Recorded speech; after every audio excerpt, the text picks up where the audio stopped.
नमस्कार। उम्मीद है आप लोग स्वस्थ और आनंद होंगे।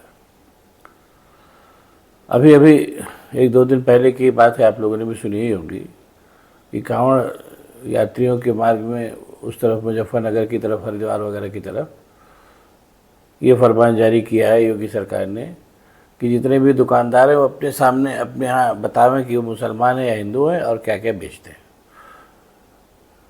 इस फरमान के पीछे जो कारण बताया गया है वो ये बताया गया है कि ताकि लोग अपने पसंद की दुकान से सामान ले सकें और उनको कोई दिक्कत ना हो। ये प्रत्यक्ष कारण बताया गया है। और योगी जी के इस फरमान से प्रभावित होकर के उत्तराखंड सरकार ने भी यही फरमान जारी कर दिया है। उसमें भी यही है प्रत्यक्ष रूप से कि लोगों को पता चले कि कौन सी दुकान से क्या ले रहे हैं। ये तो उसका प्रत्यक्ष कारण जो बताया जा रहा है। और अप्रत्यक्ष कारण ये है जो मंशा है सरकार की, कुछ मुसीबत खड़ी हो जाए, वो दंगे जैसी चीज़ हो जाए तो जो होने वाले चुनाव इनमें फ़ायदा उठाया जाए, और अगर दंगे ठीक ठाक हो जाए तो भविष्य में उससे फ़ायदा उठाया जाए। ये मोटी मोटी बात है जो सबको समझ में आ रही है।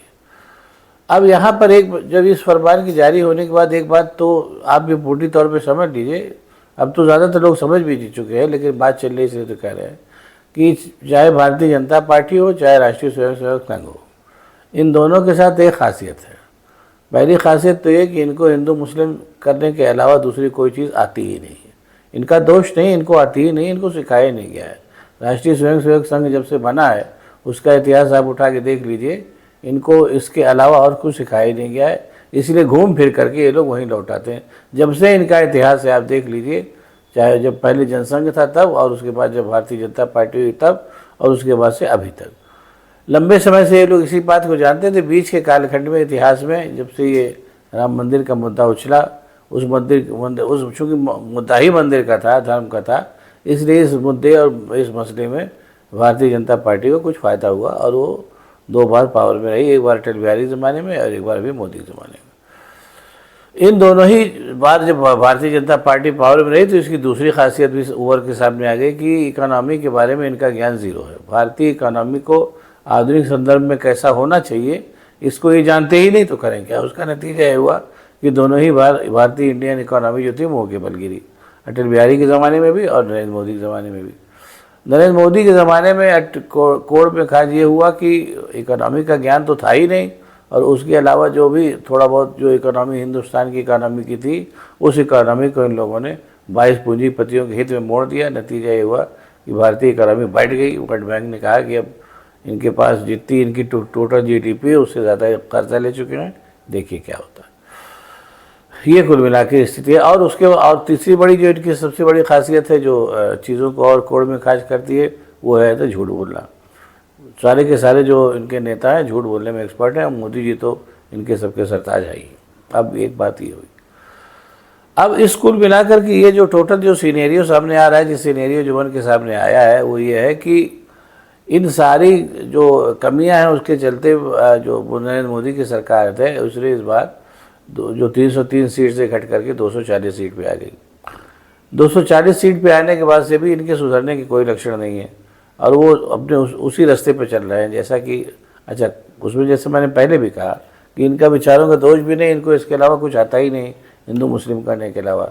तो फिर इन्होंने गाज़ियाबाद से लेकर के, हरिद्वार से लेकर के और आपके मुजफ्फरनगर में वही फरमान फिर सुना दिया। ईश्वर का ये सब कुशलता से निपट जाए, वरना एक ये तो हो जाएगा। अब यहाँ पर एक चीज़ और समझने की है जिसको पता नहीं क्यों ये लोग नहीं समझ पा रहे हैं, मुझे मालूम नहीं, शायद अपनी मूर्खता से नहीं समझ रहे हो या शायद अपने अज्ञान से न समझ रहे हो, ये तो मुझे नहीं मालूम। लेकिन ये कि जब हिंदू मुस्लिम 10 साल करने के बाद, और उसने उसका ऐसा नहीं है, उसने फ़ायदा भी दिया, एक लंबे समय तक पार्टी पावर रही लगभग 10 साल, लेकिन उस हिंदू मुस्लिम करने से जो नुकसान हुआ ये कि एक हर चीज़ की एक सीमा होती है, और वो सीमा क्रॉस कर गई। नतीजा है कि पार्टी चुनाव हार गई और बहुमत से अल्पमत में आ गई।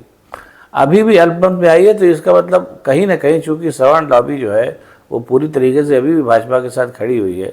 पूरी तरीके से तो नहीं कहेंगे, इस बार वोट कम काफ़ी मिले, लेकिन जो भी है बहरहाल सवर्ण लॉबी का एक बड़ा हिस्सा अभी भी भारतीय जनता पार्टी के साथ खड़ा है। उसके चलते अल्पमत में आने के बावजूद सरकार इनकी बनी।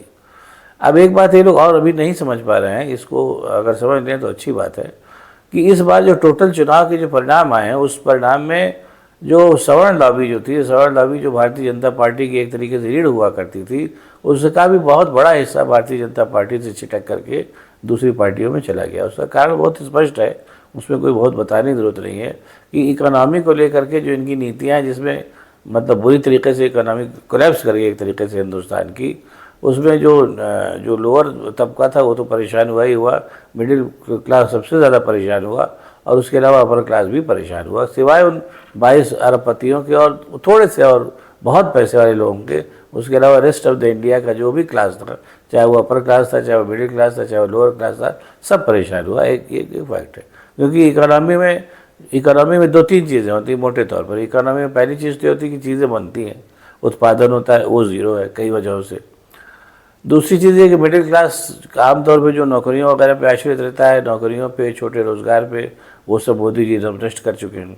अब लेकिन अब उसके चलते मिडिल क्लास भी पूरी तरीके से ख़त्म हो रहा है, और लोअर क्लास तो खैर बहुत समय से 5 किलो अनाज पर जो है निर्भर कर रहा है। ऐसे में बजाय इकोनॉमी को सुधारने के, और फिर वही बेवकूफ़ी का फरमान जारी कर देना कि ताकि किसी तरीके से दंगा हो और चुनाव, उस दंगे की आड़ में हम चुनाव जीतें, ये चीज़ ये बता रही है कि या तो इनको कुछ पता ही नहीं है, और या फिर ये बता रही है कि शायद विनाशकारी विपरीत बुद्धि अभी पूरी तरीके से जो थोड़ा बहुत बचे हैं वो भी जाना चाहते हैं। इतना तो कन्फर्म है कि अब जनता जो है इतनी बेवकूफ़ नहीं रह गई, नंबर 1।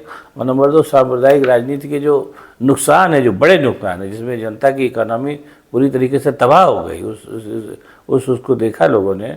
और उसका सबसे बड़ा, जैसे मैंने बताया, कि एक सबसे बड़ा उसका जो परिणाम है वो ये है कि सवर्ण लॉबी जो भारतीय जनता पार्टी के पीछे हाथ धो के खड़ी थी, उसने भी भारतीय जनता पार्टी का साथ छोड़ दिया।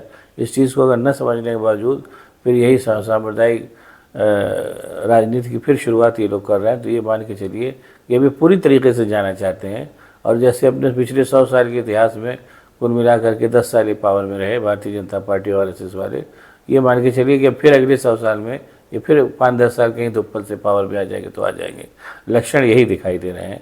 और ये बात और मान के चलिए, मैं फिर फाइनली कह दे रहा हूँ कि भारतीय जनता पार्टी हो या राष्ट्रीय स्वयंसेवक संघ हो या इनके बाकी जितने आनुषंगिक संगठन हो, वो सारे के सारे एक हैं। वो जो है जब मौके पर अलग अलग बोली बोल करके ये बताना चाहते हैं कि हम अलग हैं, लेकिन ऐसा है नहीं। सारे संगठन एक हैं। जो भी पिछले 10 सालों में तत्पर हुए हैं उनमें सबकी समान भागीदारी है, और इसीलिए उसके जो दुष्परिणाम जो भविष्य में झेलने होंगे वो सारे के सारे समान रूप से झेलेंगे। ये अगर योगी जैसा आदमी उत्तर प्रदेश में ऐसा सांप्रदायिक सौहार्द बिगाड़ने वाला फरमान जारी कर रहा है, और उसको न मोदी रोक पा रहे हैं, न शाह रोक पा रहे हैं, न मोहन भागवत रोक पा रहे हैं, तो ये मान के चलिए कि ये तीनों की मिली भगत है। इसके परिणाम तीनों को भोगने पड़ेंगे।